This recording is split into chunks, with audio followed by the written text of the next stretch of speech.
மனிதானே மகத்தானவன், மனிதானே மகத்தானவன், மனிதானே மகத்தானவன். பதிவுக்கு போகிறதுக்கு முன்னாடி நம்ம சேனல் சப்ஸ்கிரைப் பண்ணாதவங்க சப்ஸ்கிரைப் பண்ணுங்க. சமீப காலமாக ஒரு தமிழகத்தில் ஏதோ ஒரு வெற்றிடம் மாதிரி ஒரு ஃபீலிங் எல்லாருக்குமே இருக்கும்.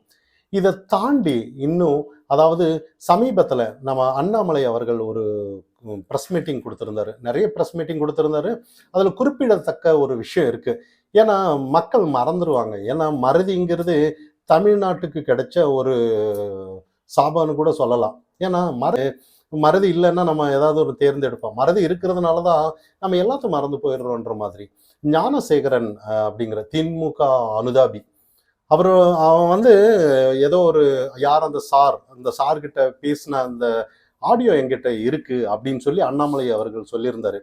திமுகவோட அரசு, அதாவது இந்த அரசு நீங்க சரியான நடவடிக்கை எடுக்கலைன்னா நான் வெளியே விடுற மாதிரி ஒரு சூழ்நிலை வரும் அப்படின்னு ஒரு வார்த்தையை சொல்லியிருந்தாரு. ஆனா உண்மையிலேயே இது வந்து எல்லாருமே மறந்துட்டாங்கன்னு தான் சொல்லணும். ஆனா இப்ப ஏன் இதை நான் சொல்றேன்னா, இன்னைக்கு வந்து பொள்ளாச்சி பாலியல் வழக்குல 9 பேர் ஒரு ஆயுள் தண்டனை கைதியா மாறி இருக்காங்க. உண்மையிலேயே இது வரவேற்கத்தக்க விஷயம்தான். ஆனா இது வந்து எல்லாருமே இப்ப ஸ்டிக்கர் ஒட்ட ஆரம்பிச்சுட்டாங்க. ஏன்னா இது யாரு நான் தான் செஞ்சிருக்கேன், அது செஞ்சிருக்கேன்ற மாதிரி. திமுக தரப்புல வெக்கப்படணும், பொல்லாத அதிமுக ஆட்சியில தான் நடந்த விஷயம் அப்படின்ற மாதிரி. ஆனா எடப்பாடி தரப்புல வந்து நிறைய கருத்துக்கள் சொல்றாரு. அதாவது என்னதான் பண்ணாலும் நாங்க தான் சிபிஐ வழக்குக்கு மாற்றி விட்டுட்டு வந்தோமே ஒழிய நாங்க தான் அரெஸ்ட் பண்ணியிருக்கோம் அப்படின்ற மாதிரி. இந்த இடத்துல பொல்லாத ஆட்சி இந்த மாதிரி சொல்லும்போது திமுக அதிமுக காரங்க தான் அப்படின்ற ஒரு மனநிலை அந்த எல்லாருக்கும் மக்கள் மத்தியில் இருக்கும். ஆனா இந்த பெண்ணுக்காக வாதாடிய அந்த வக்கீலே என்ன சொல்லியிருக்கிறாருன்னா, இந்த மாதிரி அதுல வந்து நிறைய கட்சி சார்ந்தவங்க இருக்காங்க. காங்கிரஸ் கட்சி சார்ந்தவரும் இருக்காங்க. அதே மாதிரி டிஎம்கே சார்ந்த ஒரு பையனும் இருக்கான். அதே மாதிரி அதிமுக சார்ந்தவங்க இருக்காங்க. எல்லான்ற மாதிரி இதெல்லாம் தாண்டி இன்னைக்கு வந்து நிறைய அந்த இடத்துல வெற்றி கொண்டாடுறாங்க பாருங்க. உண்மையிலே இது நிஜமா அப்படின்ற மாதிரி. அந்த பெண் பாதிக்கப்பட்ட பெண்ணோட சுத்தி அவங்க எல்லாம் தான் சேர்ந்து சாட்சி சொல்லியிருக்காங்க. ஒரு 40 பேருக்கு மேல சாட்சி சொல்லியிருக்காங்க. உண்மையிலேயே அந்த வெற்றி ஸ்டிக்கர் ஒட்டுறதா இருந்தானா அந்த 40 பேருக்கு மேலதான் அவங்க தான் கொண்டாடணும். ஏன்னா யாராவது ஒருத்தராவது அந்த இடத்துல பின்வாங்கி இருந்து யாராவது காசுக்கு வேற மாதிரி சாட்சி சொல்றதா இருந்தானா இந்த மாதிரி சரியான தீர்ப்பு வந்திருக்காதுன்னு தான் நம்ம பார்க்கப்படணும். நிறைய நம்ம பார்க்கலாம். நீதிபதியே நம்ம மாத்திர கண்டிஷன்ல இருந்திருக்கு. பொள்ளாச்சி வழக்குல வந்து இப்ப சென்னை உயர்நீதிமன்றம் கட்டாயமா நீங்க கொடுங்க, தீர்ப்பு அளிக்கணும்னு சொன்ன கட்டாயத்தினாலதான் இது பண்ணியிருக்காங்கன்னு பார்க்கணும். நிறைய இதை சுத்தி அரசியல் நம்ம பார்க்கப்படணும். ஆனா இந்த இடத்துல வந்து வெற்றி மட்டும் எப்படி கொண்டாடணும், அதாவது நாங்க தான் இனி எங்க ஆட்சியில தான் நாங்க தண்டனை கொடுத்தோன்ற மாதிரி சொல்லும்போது உண்மையிலேயே எடப்பாடி தரப்புலயே அதே சில விஷயங்கள் கேட்குறாங்க. அதே நாங்க சிபிஐக்கு எல்லாம் மாத்திட்டோம். அதே மாதிரி அண்ணா நகர் அந்த சின்ன ஒரு 10 வயது சிறுமி நிறைய அதாவது சிபிஐக்கு மாத்திரன்னு சொல்லும்போது அதுக்கு எதிராக வந்து அரசு தரப்புலேயே உச்சநீதிமன்றம் போனாங்க. ஆமா, இந்த இடத்துல இதெல்லாம் நம்ம கூர்ந்து கவனிக்கணும். ஏன் சிபிஐக்கு மாற்றுறதுக்கு இவங்க ஏன் தடுக்கிறாங்கன்ற சில கேள்வி இந்த இடத்துல பார்க்கணும். இதெல்லாம் தாண்டி கண்ணு முன்னாடி நமக்கு வந்து சமீபத்தில் நடந்த அண்ணா பல்கலைக்கழகம் அந்த திமுக அனுதாபி ஞானசேகர் வழக்கு யார் அந்த சாருங்கிறது அது கண்டுபிடிக்க முடியாம சூழ்நிலை எல்லாம் இல்லை இன்னைக்கு. ஆனா இன்னைக்கு ஏன் நான் அண்ணாமலையை குறிப்பிட்டு சொல்றேன்னா, 2026 எலெக்ஷன் வருது. நிறைய விஷயம் இங்க கூர்ந்து கவனிக்கப்பட வேண்டியது. ஏன்னா இப்பவே வந்துட்டா எல்லாம் சுவாரஸ்யமா இருக்காதுமோ என்னமோ தெரியல.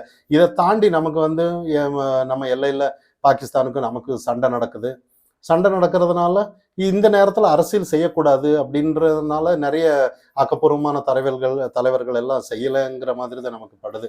ஏன்னா இப்ப வந்து அது ஒரு ஒத்திவைப்பு இப்போதைக்கு வந்து நிறுத்தி வச்சிருக்காங்க. ஆனா இனி இதுக்கு அப்புறம் வந்து ஒவ்வொன்றும் தலை தூக்குன்னு தான் நம்ம பார்க்கணும். 2026 டெல்லியில என்ன நடந்ததோ அதே மாதிரி தான் தமிழகத்திலேயும் நடக்கும்னு நிறைய, ஏன்னா ஒரு சுவாரஸ்யம் இருக்காதோ அப்படின்ற மாதிரி நம்மளோட கணக்கு. ஏன்னா இப்பவே எல்லாம் பண்ணிட்டானா அப்படின்ற மாதிரி தான் நம்ம எடுத்துக்க முடியுது இப்போ. ஏன்னா அது வரைக்கும் எல்லாம் நீங்க சின்ன சின்ன வேலைங்க பாருங்கப்பா அது இதுன்ற மாதிரி. ஆனா ஒரு நம்ம இந்த இடத்துல ஒரு ஒரு யோசிக்க வேண்டிய விஷயம் இன்னைக்கு இருக்கு. நிறைய இன்னைக்கு வந்து அண்ணாமலை சொல்லிட்டாரு, இப்ப வந்து இந்த மாதிரி ஒரு ஆடியோ அங்கிட்ட இருக்கு அப்படின்னு சொல்லிட்டாரு. இதுல இருந்து எஸ்கேப் அதாவது திமுக அரசோ இல்லை யாரோ ஒரு அரசு வந்து அவனை காப்பாத்துற மாதிரி ஒரு சூழ்நிலை இருந்துட்டான்னா அண்ணாமலை வார்த்தை விட்டதுக்கு அர்த்தம் இருக்கான்ற ஒரு கேள்வி அங்க இருக்கு. இல்லை எல்லாருமே ரெஸ்பான்ஸ் தான். ஒரு பெண்ணுக்கு ஏதாவது ஒரு அநீதி நடந்தா எல்லாருமே ரெஸ்பான்ஸ் தான். நம்ம இருந்தோம்னா இல்லாம என்னன்னு தான். அதனாலதான் அண்ணாமலை அவர்கள் அன்னைக்கு வந்து என்னங்க நான் ஒரு சமுதாயத்துக்கு தொண்டு செய்ய வந்திருக்கேன், ஒரு ஒரு பெண்ணை கூட என்னால காப்பாற்ற முடியலங்கிற அளவுக்கு தான் சாட்டை எடுத்து அடிச்சதெல்லாம் நம்ம பார்த்தோம். உண்மைதானே, ஒவ்வொருத்தரும் சாட்டை அடிக்கணும் இன்னைக்கு. இப்போ ஒவ்வொருத்தரும் நம்ம வந்து ஒரு அரசு நான் தான் செஞ்சேன். அதே அதிமுக ஆட்சியில் நடந்துச்சு, நீங்க இந்த இப்ப செஞ்சிட்டீங்க. உங்க ஆட்சியிலையும் செஞ்சாதானே மக்கள் கூர்ந்து கவனிச்சுட்டு இருக்காங்க தானே. இப்ப யார் அந்த சாருன்னு தெரியணுமா வேணாமான்ற மாதிரி தானே. ஏன் சிபிஐக்கு வேணான்றீங்க? ஏன் சில விஷயங்கள் எல்லாமே இன்னைக்கு வந்து வெட்ட வெளிச்சத்துக்கு நாளைக்கு மக்கள் மத்தியில வரும். இதெல்லாம் தாண்டி இன்னைக்கு வந்து அந்த விஷயத்த அண்ணாமலை அவர்கள் விட மாட்டாருன்னு தான் நம்ம பார்க்கணும். ஏன்னா நிறைய இதுக்கு முன்னாடி இன்னொரு பத்திரிகையாளர் சந்திப்புலயும் நிறைய விஷயம் சொல்லிட்டு இருந்தாரு. நிறைய விஷயம் வந்து பத்திரிகையாளருக்கு என்ன இங்க வேலை அப்படின்ற மாதிரி. நிறைய பத்திரிகையாளர் என்ன பண்றாங்கன்னா, அண்ணாமலை ஒரு விஷயத்த கண்டுபிடிச்சிட்டு வருவாரு. அண்ணாமலை கண்டுபிடிச்ச அந்த விஷயத்த வந்து பத்திரிகையாளர் முன்னால அவர் கொடுப்பாரு. அதை அவங்க டிவியில கொடுத்து அவங்க வந்து டிஆர்பி ரேட்டை ஏத்திட்டு போவாங்க. ஆனா பத்திரிகையாளருக்கு என்ன வேலை இங்க அப்படின்னு அவரே கேட்கிறாரு. ஆனா இன்னொரு விஷயத்த அவர் சொல்றாரு, பத்திரிகையாளர் வந்து நீங்க எதுவுமே செய்ய முடியாது, அது எனக்கு தெரியும். ஏன்னா நீங்க எல்லாம் பைக்ல போறீங்க, நீங்க தனியா போறீங்க, ரொம்ப ரொம்ப தூரம் டிராவல் பண்றீங்க, எங்க தண்ணி லாரி வரும், எங்க என்ன வரும்னு யாருக்கும் தெரியாது.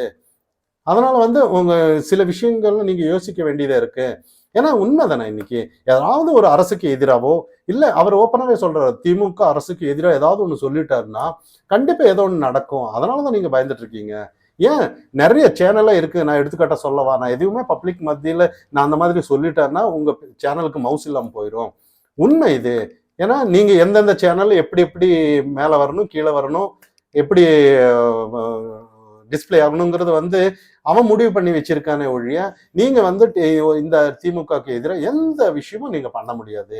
அப்போ இந்த ஜனநாயகத்தோட தூணுன்னு சொல்லுவாங்க பத்திரிகையாளருக்கு. அப்போ இங்க பத்திரிகையாளர் நடக்குதா அப்படின்ற மாதிரி தான் இன்னைக்கு கேள்வி. இதை தாண்டி நிறைய நம்ம டிவி எல்லாம் நம்ம பார்த்துட்டு இருக்கோம். நிறைய ஆக்கப்பூர்வமான அரசியல் பேசுறாங்களான்னு பார்த்தோன்னா இல்ல. இதே இன்னைக்கு அதிமுக ஆட்சியா இருந்திருந்தான்னா நிறைய டிவி டிபேட்ல எல்லாம் வந்து இந்நேரம் வேற மாதிரி பேசியிருப்பாங்க. இன்னைக்கு வந்து டிஎம்கே ஆட்சி இருக்கிறதுனால வந்து எல்லாமே அதிமுகவுக்கு எதிராக, ஏன்னா எல்லாரும் தெரிஞ்ச விஷயம் தான் இன்னைக்கு. ஆனா இன்னைக்கு வந்து எல்லாமே டிஎம்கேக்கு சப்போர்ட்டா இருக்கிற ஊடகம் தான் மட்டும் எல்லாருக்கும் தெரியும். ஏன் நான் இதை சொல்றேன்னா, இன்னைக்கு வந்து காலகட்டத்துல வந்து மக்கள் மறதி இல்லைங்கிறத நம்ம பார்க்கணும். இனிமே வந்து எல்லாருமே இதை வந்து ஞாபகப்படுத்தணுங்கிறது தான் நம்மளோட நோக்கம். ஏன்னா எல்லாமே மறந்துட்டேன்னா நாளைக்கு ஒரு பெண்களுக்கு யாரான என்ன, இப்போ பொள்ளாச்சியில இந்த பெண்கள் இன்னைக்கு வந்து அவங்களுக்கு ஒரு நியாயம் கிடைச்சிருக்குன்னு பார்க்கணும்.